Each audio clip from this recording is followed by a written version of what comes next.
Halo, selamat pagi. Saya Dr. Alvina Mulyananta dari Cell Science Clinic. Hari ini kita akan berbincang mengenai melasma. Nah, tentunya saya nggak sendirian di sini. Saya bersama dengan Dr. Hari Darmawan SPKK akan membahas lebih dalam lagi mengenai melasma. Halo, selamat pagi dokter. Halo, selamat pagi Dr. Vina. Apa kabar dok? Baik, Dr. Vina gimana? Sehat? Sehat. Dok, hari ini kita punya kesempatan untuk ngobrol sedikit lah ya dok tentang melasma. Mungkin istilah melasma udah nggak asing lah ya di masyarakat untuk sekarang-sekarang ini. Tapi ya adalah beberapa yang masih belum familiar. Mungkin dok Hari bisa bantu kami untuk jelasin melasma itu sebenarnya apa sih dok? Oke, jadi melasma sebenarnya istilah medisnya kita kenal juga sebagai kloasma ya. Mungkin tadi benar Dr. Vina udah bilang bahwa mungkin masyarakat awam masih bingung nih melasma tuh apa sih dok sebenarnya. Mungkin orang lebih pahamnya flek ya dok ya? Yes, flek dok, benar. Sebenarnya secara definisi melasma adalah suatu kondisi kulit ditandai dengan adanya hiperpigmentasi pada kulit. Jadi ada bercak nih dok, berwarna coklat kehitaman, terutama pada daerah yang terpapar sinar matahari. Jadi bisa pada daerah wajah, leher maupun lengan atas. Dan biasanya simetris dok kenanya. Kenanya kiri dan kanan gitu. Oke. Nah, dok kalau misalnya itu berarti faktor-faktor penyebab dari melasma ini kan salah satunya sinar matahari nih dokter. Betul banget. Ada faktor-faktor lain nggak sih dok yang sering bikin si melasma itu mulai muncul nih di kulit kita nih dokter? Oke, jadi sebenarnya faktor melasma itu sendiri ada dua faktor yang paling penting. Pertama adalah genetik dan kedua adalah yang Dr. Vina bilang tadi, sinar matahari. Namun ada beberapa faktor lain dok yang mungkin bisa menyebabkan melasma itu bisa jadi muncul hilang dok. Nah, faktor-faktor lain misalkan pertama hormonal dok. Makanya biasa kita temui melasma ini pada orang-orang yang sedang hamil dok. Ataupun pada perempuan yang mengkonsumsi obat pil KB ataupun disuntik dok. Nah, kemudian pada beberapa obat-obat tertentu dan juga kosmetik-kosmetik tertentu itu juga bisa bikin melasmanya hilang timbul dok. Nah, berarti kalau misalnya tadi kan dokter bilang nih, berarti kan area-area itu yang kita bahas dari tadi wajah nih dokter. Mungkin nggak sih dok melasma itu bisa muncul di area tubuh lainnya selain di wajah? Karena kan bisa aja nih kayak lengan kita atau kita mungkin lagi tan gitu dok, kebetulan lagi liburan kan, paparan sinar matahari kena nih ke kulit nih. Mungkin nggak dok selain di wajah gitu, di area-area tubuh lainnya? Mungkin banget ya, jadi memang paling sering memang pada daerah wajah dok, tapi tidak tertutup kemungkinan juga bisa timbul pada daerah yang terpapar sinar matahari seperti daerah leher dan juga lengan atas. Dan pada daerah wajah sendiri, terutama pada daerah kita bilang pada bagian frontal dok. Jadi pada bagian kening, kemudian hidung, pipi bagian medial dan juga bagian dagu. Nah, ini kan kita balik ke wajah ya dokter ya. Jadi kalau di wajah itu sering nih melasma dokter. Biasa kan ya kasus-kasus ya dok ya kalau di tempat praktek ya dok ya. Nah sekarang mungkin kita bisa bantu teman-teman nih dokter. Kadang kan di rumah masih nggak, yang tadi aku bilang belum familiar sama melasma. Kita lihat nih di wajah dokter, ternyata belum tentu nih melasma gitu, ada bintik-bintik hitam. Nah itu gimana sih dok untuk kita tahu membedakan dokter, apakah ini melasma bukan sih? Misalnya lagi ngaca nih, ini melasma bukan ya gitu kan, jadi galau kan ya dok ya. Ya coba dokter boleh bantu untuk jelasin ke teman-teman nih bedanya gimana?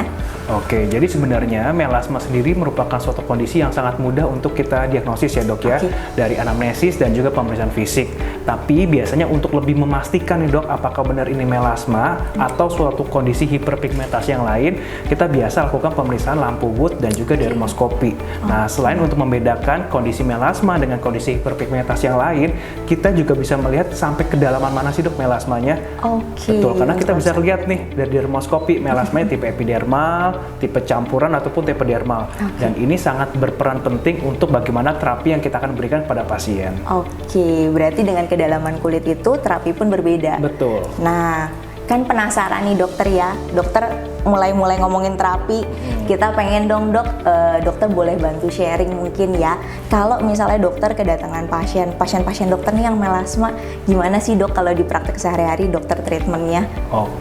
Nah jadi kalau melasma sebenarnya terapi utamanya adalah obat oles dok.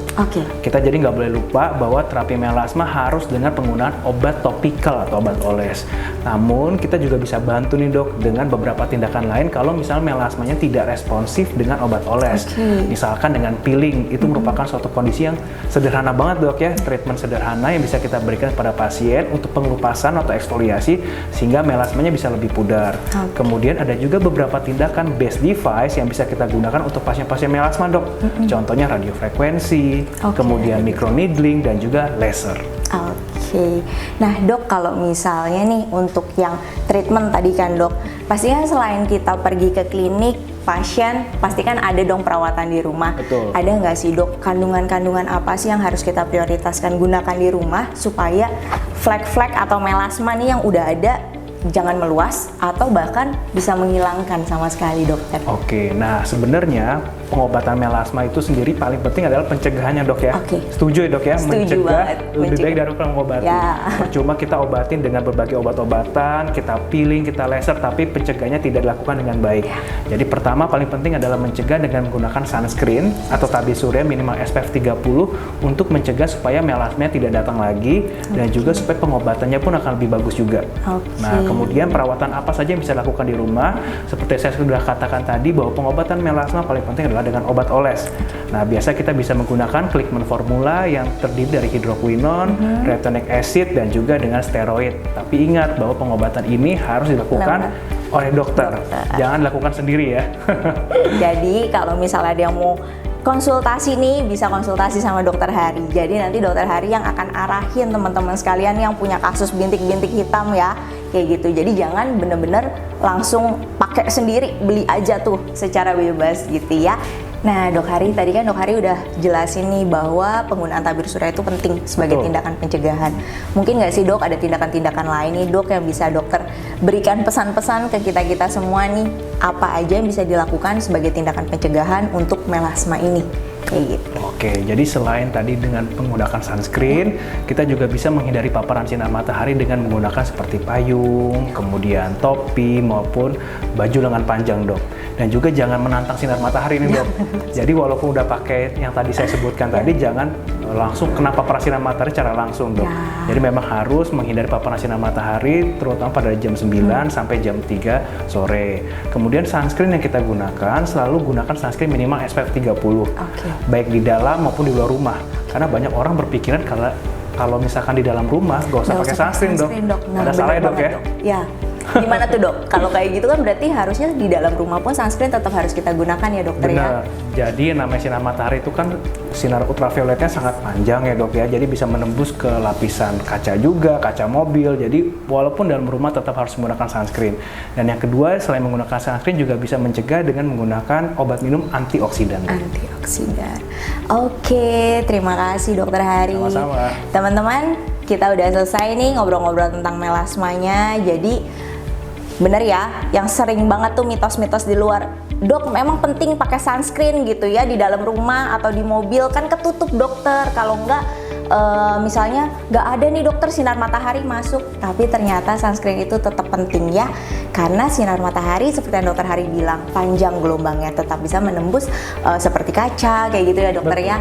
Oke, dokter Hari, terima kasih Sama-sama, Dr. untuk Vina. sharingnya hari ini, ngobrol-ngobrol singkatnya. Terima kasih juga udah menyempatkan waktunya untuk hadir di sini. Terima kasih Sehat juga. selalu, sukses Amin. selalu dokter Sehat Hari. selalu juga, Dr. Vina. Iya, Sampai ketemu lagi. Sampai Bye-bye. ketemu, bye-bye.